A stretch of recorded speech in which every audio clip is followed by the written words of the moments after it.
नमस्कार दोस्तों, स्वागत है आपका मेरे इस यूट्यूब चैनल में। आज हमारे सामने हैं अंकित कुमार और आज हमारा सवाल है एक बहुत बड़ा हम सभी बच्चों को। क्या हम जब शहरों में रहते हैं तो कभी हमने इस बात पर गौर किया होगा कि जब दूसरे शहर के बच्चे हमारे खुद के कॉलेज में पढ़ने आते थे तो हम उन्हें किस तरह से ट्रीट करते थे? क्या कभी आपको याद है ये बात?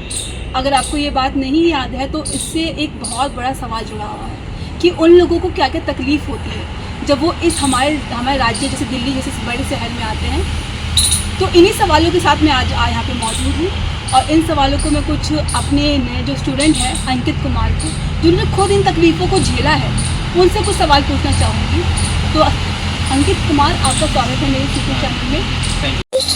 तो अंकित कुमार जी, मैं आपसे ये पूछना चाहती हूँ कि आपने अपनी जो प्राथमिक शिक्षा है वो कहाँ से ली थी और किस तरह से आपका शहर में आना होगा, और आपके कॉलेज के बारे में मैं जानना चाहूँगी। देखिए, बता दें, एक्चुअली मेरा प्राथमिक शिक्षा जो हुआ था वो बिहार के एक मतलब कि गवर्नमेंट स्कूल से ही हुआ था।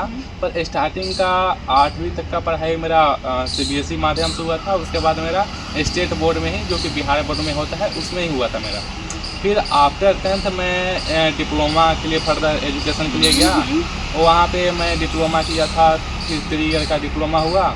उसके बाद फिर मैं यहाँ पे फर्दर एजुकेशन के लिए मैं मूवन किया शहर। जैसे कि आप लोग जानते हैं कि दिल्ली एक बहुत बड़ी शहर है, वो महानगर है। तो यहाँ पे अब बिहार जैसे बच्चों के लिए आने के लिए यहाँ पे बहुत सोचना पड़ता है, क्योंकि ग्रामीण परिवेश का बच्चा जब यहाँ पे आता है ना, तो उसको मतलब कि क्या होता है कि बहुत तकलीफ़ों का सामना करना पड़ता है। जैसे कि एक तो सबसे बड़ी प्रॉब्लम होती है कि भाषा को लेकर। तो आपका कहने का मतलब है कि भाषा, लेकिन जहाँ तक मैं जानती हूँ बिहार में आप कौन सी भाषा बोलते हैं? बिहार में मोस्टली तो भोजपुरी ही बोलते हैं। पर स्कूलों में जब आप स्कूल में गए, जैसे कि आपका, मैं जहाँ तक मैं जानती हूँ आपके पॉलिटेक्निक कॉलेज से अपनी 12th तक स्टडीज़ किया है, तो वहाँ पर भी आप स्कूल में भोजपुरी बोल रहे थे कि या फिर हिंदी बोल रहे थे? नहीं, मतलब कि वहाँ पे ऐसा होता है कि टीचरों से तो हम लोग इंटरेक्ट जब होते हैं तो हिंदी में ही बात करते हैं मोस्टली। पर जो बच्चे होते हैं कॉमनली भोजपुरी ही ज़्यादा प्रीफर करते हैं, भोजपुरी में ही बात करते हैं। मैं आपसे सवाल पूछना चाहूँगी कि आपके जो पॉलिटेक्निक में मार्क्स कितने आए थे? अंदाज़न बता दीजिए किस तरह के मार्क्स थे, अच्छे थे कि थोड़े? हाँ, मतलब कि अच्छे उतने, मतलब कि नेक्स्ट लेवल का बंदा भी नहीं था और ना मीडियम। आपके मतलब मीडियम, अच्छे बच्चे, अच्छे आपके स्टूडेंट थे।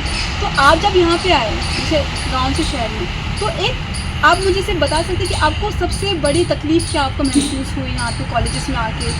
आपको जैसे दिल्ली में जो ज़्यादातर बच्चे यहाँ पे, ऐसा तो नहीं होता है कि खाली बिहार से ही बच्चे आते हैं यहाँ पे, अगर कॉलेज में बच्चे आते हैं तो पूरे भारत से आते हैं। तो आपको क्या लगा कि जो दिल्ली के बच्चे हैं वो, या फिर कुछ आपको भेदभाव कुछ ऐसा महसूस हुआ? नहीं, देखिए वैसी तो बात नहीं है, भेदभाव तो नहीं होता है। पर थोड़ा हाँ, भाषा को लेकर है ना कि हम लोग वैसे हिंदी भी बोलते हैं तो हम लोग के भाषा में थोड़ा भोजपुरी टोन आ जाता है।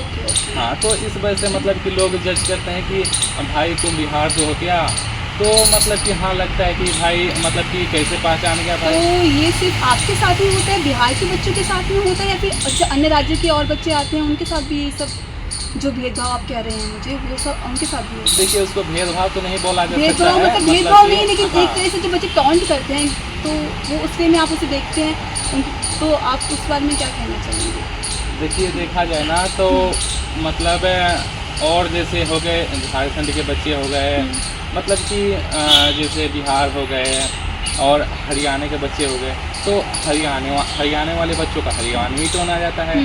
तो वैसे मतलब कि टोन से मतलब पता चल जाता है कि हाँ ये बंदा कहाँ का है। पर हाँ, कुछ दिन मतलब यहाँ पे सर्वाइव करने के बाद मेरे को मतलब कि यहाँ का टोन मतलब एब्जॉर्व किया और वैसा बोलने लगा, तो कोई मैंने तकलीफ उतना ज़्यादा नहीं हुआ। पर स्टार्टिंग में कुछ हुआ। ऐसा कुछ हुआ कि किसी बच्चे ने आपको तंग किया हो इस वजह से, ऐसा आपको फिर अन्य बच्चों के साथ ऐसा, क्योंकि आप तो पूरे कुरकोटी कॉलेज में रह पड़े हैं, तो आपने कभी ऐसा कुछ माहौल देखा हो जहाँ पे अन्य बच्चों को, दूसरे राज्य से आए बच्चों को ऐसा कुछ उनको भी महसूस हुआ हो, तकलीफ हुई हो? नहीं, ऐसा कुछ नहीं होता। नहीं। या फिर भाषा के आधार पे आपके खुद के जो मार्क्स हैं उसमें कुछ टीचर्स से कुछ ऐसा कुछ? नहीं, टीचर भी बहुत फेमिलियर है यहाँ के, और मतलब कि वैसा फील नहीं होने देते हैं कि आप दूसरे स्टेट के हो तो मतलब कि आपके साथ ऐसा बिहेव करेंगे, ये यहाँ से है तो इसके साथ ऐसे बिहेव करें। टीचर मतलब सभी को सिमिलर तरीके से ट्रीट करते हैं और सबको गाइड करते हैं। एक्चुअली हम लोग को कुछ और ज़्यादा ही ध्यान देते हैं। तो अंकित का कहने का मतलब ये था कि इन्होंने जो अपने जर्नी में जितना भी फेस किया है वो बस उन्हें भाषा से थोड़ा स्टार्टिंग में थोड़ा फेस करना पड़ा। तो अगर आप भी अन्य राज्य के स्टूडेंट हैं और अगर आपको लग रहा है कि दिल्ली जैसे महानगर में आकर आपको कुछ तकलीफ का सामना करना पड़ेगा, तो देखिए जैसे इन्होंने कहा कि तकलीफ अगर हम कहीं भी जाएंगे तो हमें सामना तो हर चीज़ का नए दौर में हर चीज़ के लिए तैयार रहना पड़ेगा। तो इस छोटी मोटी तकलीफ़ों से हमें हार नहीं माननी चाहिए और हमें आगे बढ़ते रहना चाहिए और इन तकलीफ़ों से आगे बढ़कर ही हम अपने मंजिलों को हासिल कर पाएंगे। तो अजीत अंकित माफ जैसे कीजिएगा बोला जाता अंकित, है ना, एक बात बोलना चाहूँगा आपको। ऐसे बोला जाता है कि लहरों से डरकर नौका पार नहीं होती और कोशिश करने वाले की कभी हार नहीं होती है। बस वही एक मोटिव था ना कि मैं यहाँ पे आके रह पाया, क्योंकि मैं देखा था कि अगर मैं कोशिश करूँगा तो यहाँ की भाषाओं को, लोगों को समझ पाऊँगा अच्छे से। बट मैं डरा नहीं, इसका सामना किया और एब्जर्व किया, बहुत अच्छे से किया। आपका कहने का मतलब है गलकोटी कॉलेज में बाकायदा आपका जो अब तक का सफ़र रहा है वो बहुत अच्छा रहा है। तो अगर आप मुझे और कुछ गलकोटी कॉलेज की खासियत के बारे में बताना चाहें, ताकि अगर और भी बच्चे गलकोटी कॉलेज में पढ़ना चाहें, वो आना चाहें, तो आप क्या बताना चाहेंगे? हाँ, ऑब्वियसली आए यहाँ पे, यहाँ का माहौल तो बहुत अच्छा है। मतलब आए यहाँ पे क्या होता है ना कि जैसे कि आइए, और यहाँ का सबसे बड़ी ये बात है ना कि यहाँ पे जो भी क्लासरूम है वो सिंगापुर जैसे मॉडल पे है, और यहाँ पे जो भी लैब हैं प्रॉपर तरीके से चलती हैं और टाइम शेड्यूल पे चलती हैं, टीचर भी टाइम पे आते हैं। तो आपका बेसिकली कोर्स कौन सा है, उसके आप फीस स्ट्रक्चर के बारे में मुझे बता सके तो ताकि और बच्चों को मदद मिल सके जानने में। देखिए, मेरा एक्चुअली बीटेक कंप्यूटर साइंस था, जो कि मैं वहाँ आपको स्टार्टिंग में बताया था कि मैं पहले डिप्लोमा इन कंप्यूटर साइंस में किया था। फिर इसके बाद मैं यहाँ पे आया ना, तो मेरा 3 साल का ही होता है मतलब बीटेक।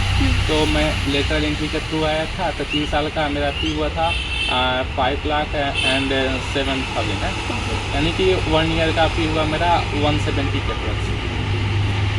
ठीक है, तो मुझे आपसे बात करके बहुत खुशी हुई। अगर आप कुछ और बताना चाहें तो गलकोटी कॉलेज के बारे में तो आप बता सकते हैं। देखिए, मैं तो यही बोलूँगा कि पहले आप आइए, यहाँ की जितनी सारी कॉलेजें हैं उनको पहले विजिट कीजिए आप। तो एज ए स्टूडेंट ये कहना चाहते हैं कि अगर आपको किसी भी कॉलेज में एडमिशन लेना है तो सबसे पहले आपको खुद के लेवल पे आके देखना पड़ेगा, किसी के कहने पे बहकावे में नहीं आना है। अगर आप खुद जाके एक्सप्लोर करेंगे, लेकिन अगर आपको कोई ऐसा इंसान मिलता है जिस पर भरोसा कर सकते हैं, जैसे हमारे अंकित कुमार जी हैं जो खुद ही इस कॉलेज में पढ़ चुके हैं, तो वो आपके लिए बहुत अच्छा रहेगा। आपको एक मार्गदर्शन, पढ़ रहे हैं आप बाकायदा, तो आपको एक मार्गदर्शन मिल सकता है। तो आज के इस पॉडकास्ट में बस इतना ही। गलकोटी कॉलेज के बारे में हमने जाना और हमने यह भी जाना कि किस तरीके से एक सामान्य बच्चे जो ग्रामीण परिवेश से आया होता है उसे क्या क्या मुसीबतों का सामना करना पड़ता है।